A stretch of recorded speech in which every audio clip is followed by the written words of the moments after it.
Welcome to Inside Techs. Here we will learn about power transmission element and control system. Substation control panel drawing reading series में हमने breaker का closing circuit देखा था। आज हम देखेंगे ब्रेकर का tripping circuit. Substation control panel drawing reading series में हमने अब तक CTPT wiring, AC and DC distribution wiring, indication wiring, annunciation wiring and breaker का क्लोजिंग एंड ट्रिपिंग सर्किट देख लिया है, जिसकी लिंक डिस्क्रिप्शन बॉक्स में दी गई है। आप उन सबको रिफर करें तो आपको ड्राइंग किस तरह से रीड करना है वो समझ में आ जाएगा।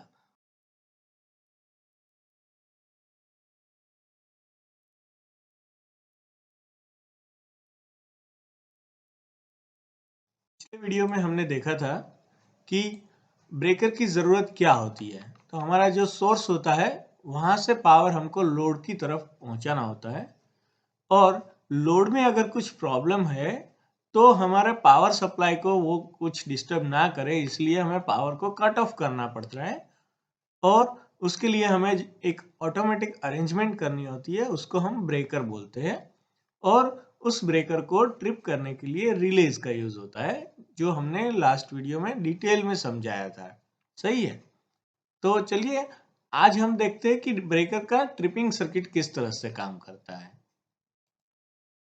अभी पावर स्टेशन में जो ब्रेकर होते हैं वो इस तरह से होते हैं।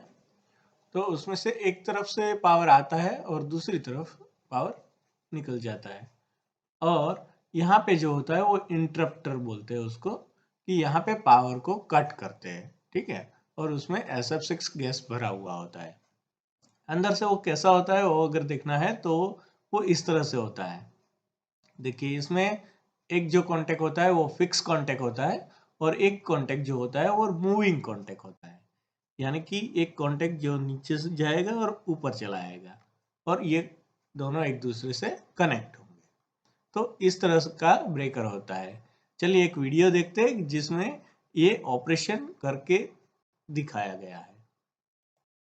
देखिए, ब्रेकर का जो इंटरप्टर पार्ट होता है वो यहाँ पे दिखाई दे रहा है, और किस तरह से ऑन और ऑफ करते हैं ये दिखाई दे रहा है। देखिए, क्लोज हो गया और इस तरह ये ओपन हो जाता है, और इसमें जो ये पार्ट है वो मेल पार्ट है और मूविंग पार्ट है, या मूविंग कांटेक्ट बोलते हैं इसको, और ये जो है वो फीमेल पार्ट है और ये फिक्स कांटेक्ट है। ठीक है, तो इस तरह का ब्रेकर इंटरनली होता है, और इसके आसपास में SF6 गैस भरा हुआ होता है। ठीक है, ब्रेकर कंट्रोल सर्किट में मोटर की ज़रूरत होती है, तो मोटर का कंट्रोल सर्किट यहाँ पे दिखाया है, और जो S3 है जो मोटर की लिमिट स्विच है, और ये जो होती है वो TBs होती है कि जहाँ पे ब्रेकर टू पैनल वायरिंग होता है। ये सब हमने आगे के वीडियो में देख लिया है डिटेल में। ब्रेकर क्लोजिंग सर्किट किस तरह से होती है वो हमने देख लिया है, जिसमें कि हमने यहाँ पे देखा था कि इतना जो है पोर्शन वो ब्रेकर का क्लोजिंग सर्किट है। उसमें कौन कौन से कंपोनेंट आते हैं, तो मेन ये डेंसिटी मॉनिटर आता है। डेंसिटी मॉनिटर की एक जो स्विच होती है उससे हमारा ये K2 कॉन्टेक्टर ऑपरेट रहता है यहाँ से। सही है, और उस K2 कॉन्टेक्टर का एक कॉन्टेक्ट यहाँ पे यूज होता है। उसके बाद हमने एंटी पंपिंग रिले के बारे में देखा था कि यहाँ पे एक एंटी पंपिंग रिले रहता है, जिसका एक डिटेल वीडियो है जो कि डिस्क्रिप्शन बॉक्स में उसकी लिंक दी रखी है। उसके बाद ऑक्सिलरी स्विच रहती है कि जो ब्रेकर की पोजीशन के हिसाब से अपना पोजीशन चेंज करती है, और उसका यूज़ होता है हमारे यहाँ पे जो कि ब्रेकर कंट्रोल में। सही है, ये सब हमने देख लिया था। आगे हमने क्लोजिंग सर्किट देखा, और अभी हम ट्रिपिंग सर्किट देखेंगे। तो ब्रेकर को ट्रिप करने के लिए जो सर्किट यूज होती है उसको ट्रिपिंग सर्किट बोलते हैं। तो अभी क्लोजिंग सर्किट को थोड़ी देर के लिए बंद करते हैं। देखिए, यहाँ से शुरू होता है हमारा क्लोजिंग ट्रिपिंग सर्किट। तो अगर पैनल से कुछ ट्रिपिंग देना है तो ये रिमोट ट्रिप है, और लोकल जो होता है अपना ब्रेकर, वहाँ से ट्रिपिंग देना है तो लोकल स्विच होती है टीएनसी स्विच। देखिए पैनल में यहाँ पे लोकल रिमोट स्विच है और यहाँ पे अपना टीएनसी स्विच है, तो ये दोनों चीज़ यहाँ पे दिखाया गया है। और उसके बाद आगे आते हैं तो यहाँ पे हमारा K2 का एक कॉन्टेक्ट आता है। K2 क्या है? तो K2 जो है वो लॉकआउट कॉन्टेक्टर है, जो कि यहाँ पे लगा हुआ है। देखिए ये F2 जो है हमारा, तो F2 जो है ये हमारा डेंसिटी मॉनिटर है। डेंसिटी मॉनिटर का एक कॉन्टेक्ट होता है, जो कि गैस फिलअप हो जाने के बाद अगर गैस जो है वो सफिशिएंट है तो ये कॉन्टेक्ट क्लोज रहेगा। उससे क्या होगा कि ये K2 कॉन्टेक्टर ऑपरेट रहेगा, उससे ये जो कॉन्टेक्ट है वो क्लोज रहेगा। सही है। तो क्या होगा कि यहाँ से हम अगर कमांड भेजेंगे ट्रिपिंग का, तो ट्रिपिंग का कमांड यहाँ तक पहुँचेगा। अभी यहाँ पे आ रहा है S1। S1 क्या है? तो S1 हमारा ऑक्सिलरी स्विच है, ब्रेकर ऑक्सिलरी स्विच। तो ब्रेकर ऑक्सिलरी स्विच ये होता है कि जो ब्रेकर की पोजीशन के हिसाब से अपनी पोजीशन चेंज करता है, यानी कि जो ये कॉन्टेक्ट है उसको चेंज करता है। सही है। तो उसका एक NO कॉन्टेक्ट और एक NC कॉन्टेक्ट यहाँ पे सर्किट में लिया है, और वहाँ से यहाँ पे पहुँचता है हमारा Y2। Y2 क्या है? तो Y2 हमारा ट्रिपिंग कॉइल है। यहाँ पे ये जो है ये दोनों ट्रिपिंग कॉइल है, और ये जो है वो प्लंजर है। ठीक है। तो जब भी ट्रिपिंग कॉइल ऑपरेट होगा तो ये प्लंजर ऑपरेट होगा और ब्रेकर अपना ऑपरेशन देगा ट्रिपिंग के लिए। ठीक है।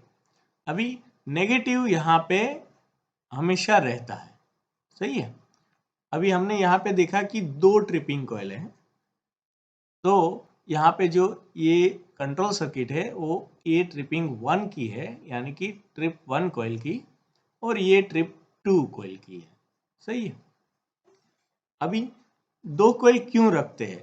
कि कभी अगर एक ट्रिपिंग कॉइल ट्रिप करने में फेल हो गया, यानी कि सर्किट में कुछ प्रॉब्लम हुआ और वो ट्रिप नहीं कर पाया, तो दूसरी ट्रिपिंग कॉइल है वो ब्रेकर को ट्रिप कर देगा। सही है।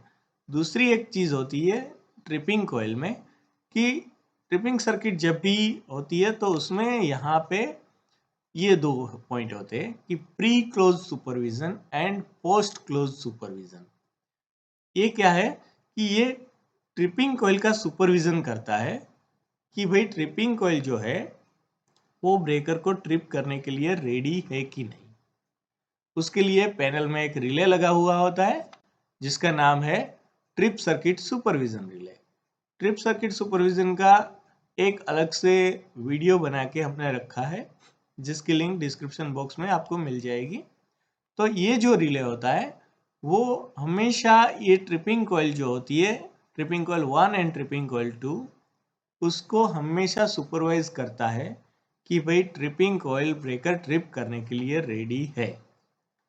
अगर नहीं होगी तो ये जो रिले होता है वो हमें अलार्म देता है कि भाई आपकी ट्रिपिंग कॉइल ब्रेकर को ट्रिप करने के लिए रेडी नहीं है। तो इस तरह से हमारा ब्रेकर का जो क्लोजिंग सर्किट है वो काम करता है। ठीक है। मेरे ख्याल से अभी आपको ब्रेकर जो होता है वो किस तरह से काम करता है वो पूरा समझ में आ गया होगा। तो ब्रेकर का closing circuit and tripping circuit हमने देखा, वो आपको समझ में आ गया होगा। अभी नेक्स्ट वीडियो में हम कुछ और पावर सिस्टम पैरामीटर्स लेके आएंगे, और अगर आपको कुछ क्वेश्चन है तो काइंडली कमेंट एंड देखते रहिए इनसाइड टेक्स। Thank you.